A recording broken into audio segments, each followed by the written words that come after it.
할렐루야, 주님의 사랑을 풍성하게 경험하는 복된 하루 되시기를 축복합니다. 기도의 마스터 오늘 13번째 시간입니다. 오늘 주제는 강력한 기도의 전제 조건입니다. 강력한 기도의 전제 조건. 저는 이 부분을 강력한 기도의 가장 기본적인 조건, 그렇게 또 다른 타이틀을 붙일 수 있을 것 같아요. 본문을 보면 많은 종교인이 생활 속에서 기도 응답의 증거를 거의 보지 못하는 가장 1차적인 이유는 그들이 예수 그리스도와 인격적인 구원의 관계에 실제로 들어가지 않았기 때문이다. 자, 흔히들 교회 생활을 열심히 하지 않습니까? 그런데 그것을 교회 생활로 열심히 하는 사람, 아니면 정말 믿음 생활을 하는 사람, 그렇게 좀 구분이 될 것 같아요. 둘 다 열심히 교회 생활을 하고 또 믿음 생활을 하는 것 같지만, 교회 생활로만 끝난다면 교회의 모든 제도나 여러 가지 교회 안에서의 어떤 관습들, 교회 안에서 있는 전통들, 그런 부분들에 굉장히 익숙하죠. 아주 익숙하게 교회에 관련된 모든 그런 행사나 직제나 그런 부분들에 대해서는 굉장히 익숙하고 또 능숙해지는데, 그것이 교회 생활이 아니라 정말 믿음 생활이 되어야겠죠. 교회 생활을 열심히 하는데 정작 하나님과 친밀해지지를 못한다면, 교회 생활 자체는 익숙해지는데 정작 하나님과 편한 관계가 되지를 못한다면 그것은 문제가 있지 않을까. 그래서 교회 생활로만 끝나는 것이 아니라 그것이 믿음 생활, 진정한 신앙 생활이 돼야 되죠. 자칫 이 교회 생활로만 그냥 머물게 되면 그냥 이것은 종교인으로서 머물고 그냥 종교 생활로서 그렇게 국한이 될 수 있다라는 거죠. 오늘 본문도 마찬가지인데 예수님께서 그런 말씀을 하셨죠. 나더러 주여 주여 하는 자마다 다 천국에 들어갈 것이 아니요 다만 하늘에 계신 내 아버지의 뜻대로 행하는 자라야 들어가리라. 주여 주여 하는 자마다 다 천국에 들어갈 것이 아니다. 하늘에 계신 아버지의 뜻대로, 하나님 아버지의 뜻대로 살아가는 사람들, 그 뜻에 존중하여서 또 신뢰하며 살아가는 그런 사람들, 하나님께서, 주님께서 주목하시는 바로 그런 사람들. 본문에도 이 얘기예요. 성경에서 가장 두려운 구절 중에 하나다. 그런 상태로 내가 하나님 앞에 기도를 한다면 그 기도가 얼마나 효과가 있을까, 효력이 있을까라는 거죠. 더 생동감 있고 효과적인 기도 생활을 하기 위한 조건을 분석하기 전에 먼저 하나님과 진정한 관계가 우선되어야 한다. 하나님과의 진정한 관계. 오늘 이 다룰 주제에서 가장 핵심적인 두 가지의 단어는 회개와 믿음입니다. 그것이 가장 근본적인 기도의 조건, 전제 조건, 그리고 가장 강력한 기도의 능력이 나타날 수 있는 바로 그런 핵심적인 키워드, 회개와 믿음. 고린도후서 13장 5절에서 사도 바울은 너희는 믿음 안에 있는가 너희 자신을 시험하고 너희 자신을 확증하라. 예수 그리스도께서 너희 안에 계신 줄을 너희가 스스로 알지 못하느냐? 그렇지 않으면 너희는 버림받은 자니라. 너희 자신을 시험해라. 테스트해봐라. 확인해봐라. 너희 자신을 확증하라. 확증하라는 것을 한번 점검해보라 라는 거예요. 테스트해서 인정을 받아라. 이것은 보석 세공사가 불순물을 계속해서 제거해가는 그런 과정을 담고 있는 바로 그런 의미입니다. 그렇기 때문에 하나님과의 관계에서 내가 어떤 하나님 안에서의 그런 관계들을 내가 맺으면서 살아가는가, 교단은 다르다고 해도 반드시 예수 그리스도의 십자가에 대한 믿음과 회개로 시작되어야 한다. 회개와 믿음. 그렇기 때문에 회개하는 것, 죄에 대한 문제를 먼저 제거하는 것, 그리고 강력하게 그 주님을 향한 믿음을 가지고 주님 앞에 나아가는 것, 이것이 기도의 가장 중요한 전제 조건이고 강력한 기도 생활을 가능케 하는 그런 요소다라는 거죠. 자, 그렇다면 우리가 믿음 생활을 하는 데 있어서 가장 중요한 것, 그것이 복음의 핵심인데 우리 인간은 죄를 지을 수밖에 없는 그런 존재죠. 아담의 원죄로 인해서 죄의 DNA를 갖고 이 땅에 태어나서 평생을 고통 가운데 살아가는 우리들인데, 그 죄의 문제를 이 땅에서 살아가면서도 해결함 받을 수 있는 유일한 비결, 그 방법이, 그 원리가 바로 예수 그리스도의 십자가의 보혈, 그 보혈의 능력으로 가능한 것 아니겠습니까? 그렇기 때문에 그 죄의 해결에 대한 그런 부분들을 위해서 예수님께서는 하나님과 인간 사이의 중재자가 되어주신 거죠. 자, 하나님과 인간이 서로 손을 잡고 화해하도록 하기 위해서는 인간이어야 하고 거룩해야 할 뿐 아니라 신성과 인성을 동시에 지닌 분이 중재자가 되셔야 했다. 메시아, 예수 그리스도께서 메시아 됨에 대한 그 특별한 자격, 그리고 그 능력, 그래서 그 중재자는 당사자와 동등해야 한다. 그래서 연결을 할 수 있는 바로 그런 부분이죠. 아무리 좋은 핸드폰이 있으면 뭐합니까?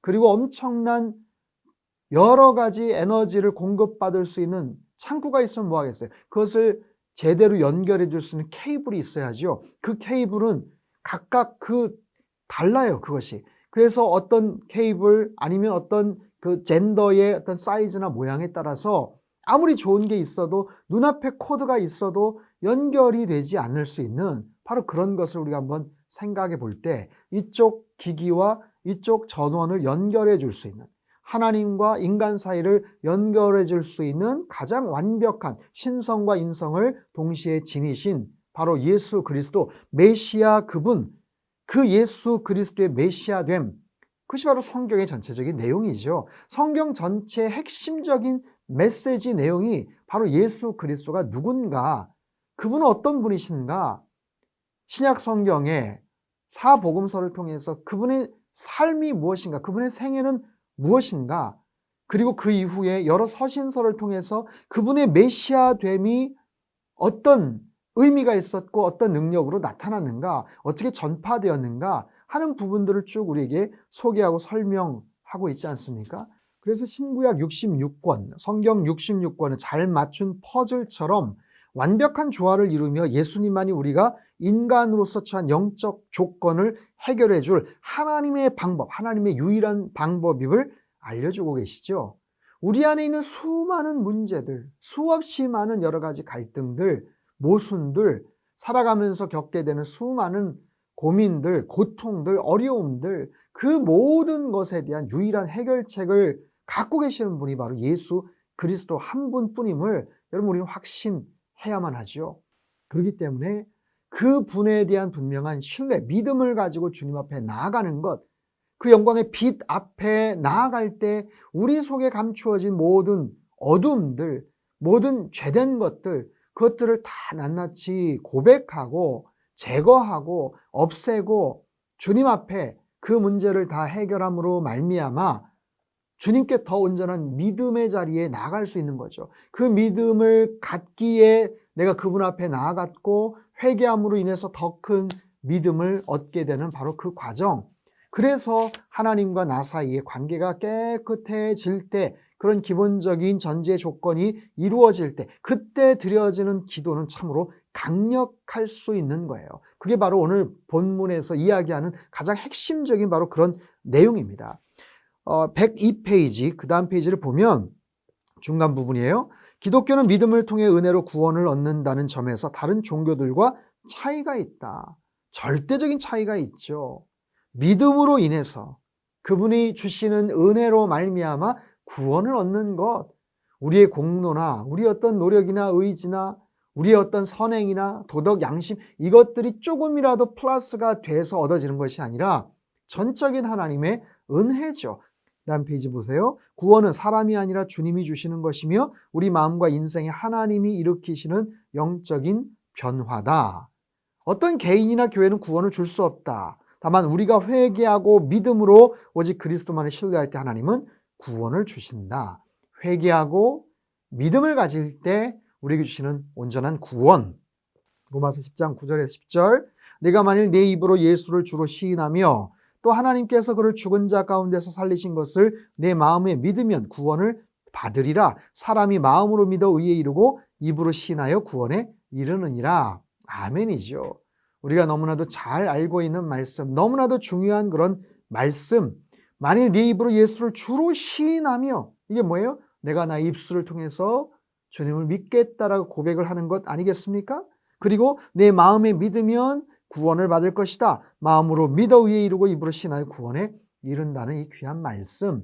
그래서 이 믿음과 이 회개에 대한 이 중요한 두 가지 축을 통해서 하나님과의 관계가 우리는 온전하게 해결이 될 수가 있고, 그것을 통해서 우리는 기도의 가장 기본적인 그런 전제적인 어떤 토대에 어떻게 보면 마련이 되고 시작을 할 수가 있죠. 거기에서부터 쌓여진 기도에 그리고 신앙생활에 그런 여러 가지 축적된 그런 은혜와 축복들은 시간이 갈수록 우리를 더욱더 성숙케 하고 성장케 할 거예요. 그런 구원의 여러 가지 지표들에 대해서 또 소개를 합니다. 2장 말미에 수록한 성경 가이드라인 조금 이따가 제가 좀 살펴볼 텐데, 아래쪽에 한번 보세요. 그리스도를 통해 하나님을 진심으로 아는 방법을 아직 모르고 있다면 지금 죄를 고백하고 스스로를 신뢰했던 죄를 회개하며 믿음으로 그리스도께 복종하고 오직 그의 십자가로만 구원을 얻음을 믿으라. 예. 여러분 마음속에 아직도 구원에 대한 혹시 확신이 없는 분들이 있다면 주님께서는 우리를 용서하실 준비가 항상 되어 있으세요. 그래서 그분 앞에 담대함으로 믿음을 가지고 나아가십시오. 그리고 우리의 모든 죄를 회개하세요. 마음을 활짝 열고 주님 앞에 아뢰십시오. 오늘 본문 263페이지 그 뒤쪽에 있는데 263페이지에 그 참고할 기도문이 있어요. 그 복음에 대한 그 내용들을 잘 숙지하시면 좋을 것 같습니다. 그래서 오늘 주제는 강력한 기도의 어떤 전제 조건이지만 기본적으로 하나님과의 관계에 대한 것을 다시 한번 우리가 살펴보는 거예요. 다시 한번 확인하는 거예요. 나에게는 어떤 믿음이 있는가? 나는 내 안에 있는 그 죄에 대한 부분들을 해결함 받았는가? 주님 앞에 다 회개하고 또 주님 앞에 온전한 믿음을 가지고 나아갔는가? 그 과정을 통해서 주님과의 그런 아름다운 영적인 동행, 여정이 쭉 시작이 되었죠. 그것을 저자는 요한일서 본문을 통해서 7가지 표지로 우리에게 이렇게 소개를 합니다. 그 뒤쪽을 한번 보시면요. 106페이지인데 참된 구원의 7가지 지표해서 7가지를 설명을 해요. 요한일서 말씀을 통해서 정리를 한 건데, 첫 번째는 하나님께 순종하는 생활. 하나님 앞에 순종할 준비가 되어 있는가. 두 번째는 예수를 그리스도이자 하나님의 아들로 고백하는가. 예수님을 진정한 하나님의 아들이라고 고백할 수 있는가. 머릿속에서 빙빙 그냥 돌고 그냥 끄덕끄덕하고 이해하는 것 같이 보이지만 그게 아니라 정말 구체적이고 단호하게 고백할 수 있는가. 세 번째, 죄를 회개하는 생활을 하는가. 우리의 죄라는 것, 주님 앞에 다 가지고 나가서 회개하는 그런 삶을 날마다 그렇게 살아가고 있는가. 네 번째, 다른 성도들을 진정으로 사랑하는가. 사랑하는 마음을 하나님께서 우리에게 부어주시겠죠. 그 사랑의 마음을 가지고 다른 성도들, 우리 이웃들, 우리 가족들을 사랑할 수 있는가. 다섯 번째는요, 아버지 하나님의 징계입니다. 보라, 아버지께서 어떠한 사랑을 우리에게 베푸사 하나님의 자녀라 일컬음을 받게 하셨는가? 우리가 그러하도다. 육신의 아버지가 자녀를 사랑해서 징계하듯이 하늘 아버지께서도 때로는 우리를 징계하시고 우리를 나무라시고 또 질책하시고 그래서 더 좋은 길을 걸어가게 하시는 바로 그런 신뢰의 관계, 그런 사랑의 관계를 우리는 확신하고 있는가. 또 여섯 번째, 하나님의 성령의 임재에 대한 부분들, 성령님의 그 임재를 사모하는가, 성령님의 은혜를 덧입기를 소망하는가, 그 능력을 우리가 소망하면서 살아가는가. 마지막 일곱 번째, 오직 예수를 믿음으로만 구원을 얻음. 아들이 있는 자에게는 생명이 있고 하나님의 아들이 없는 자에게는 생명이 없느니라. 오직 예수를 믿음으로만 구원을 얻을 수 있는 이 귀한 진리 가운데 날마다 견고하게 서 있는가? 이 7가지 지표는 변화된 삶의 증거예요. 이것을 통해서 내가 크리스찬으로서 믿음의 사람으로서 변화되고 있구나. 더 정말 신실한 하나님의 사람으로 그렇게 지금 만들어져 가고 있구나라는 거예요. 그러면서 그 참된 관계를 잘 쌓아가는 바로 그런 모습들이죠. 마지막 부분 한번 볼까요? 그리스도와 참된 관계를 맺지 못하고 있다는 사실이 드러난다면 회개하고 예수 그리스도를 믿으라는 성경의 명령에 지체하지 말고 순종하며 온전히 구원해 주실 주님만을 신뢰하십시오. 263페이지에 있는 복음의 내용 다시 한번 숙지하시고 여러분 기도 생활에 기본적인 토대를 잘 이루시고 날마다 주님 앞에 엎드려 기도하심으로 말미암아 놀라운 하나님의 기도의 응답들, 역사들을 체험하고 경험하며 사시기를 주님의 이름으로 축복합니다. 기도하겠습니다. 하늘에 계신 아버지, 당신의 아들 예수 그리스도에 대한 믿음으로 우리 대신 십자가에 설리신 보혈을 힘입어 당신께 나아갑니다. 저는 죄인이며 예수 그리스도께서 저를 위해 죽으시고 무덤에서 다시 살아나셔서 당신의 아들임을 증명해 주셨음을 믿습니다. 당신을 믿는 믿음을 고백하고 이제 영원히 예수께서 저의 구주가 되심을 고백합니다. 사랑으로 제게 다가오시고 사람들이 용서함을 받고 당신을 알며 당신과 영원히 함께하도록 길을 열어주셔서 감사합니다. 저로 하여금 그리스도 안에 있는 저의 정체성에 맞게 살게 하시고 당신의 인도하심과 명령에 순종하며 사랑으로 겸손히 행하게 하소서. 그리스도를 통해 매일 기도로 당신께 나아갈 수 있는 특권을 최대한 누리도록 도와주소서. 예수님의 이름으로 기도합니다. 아멘.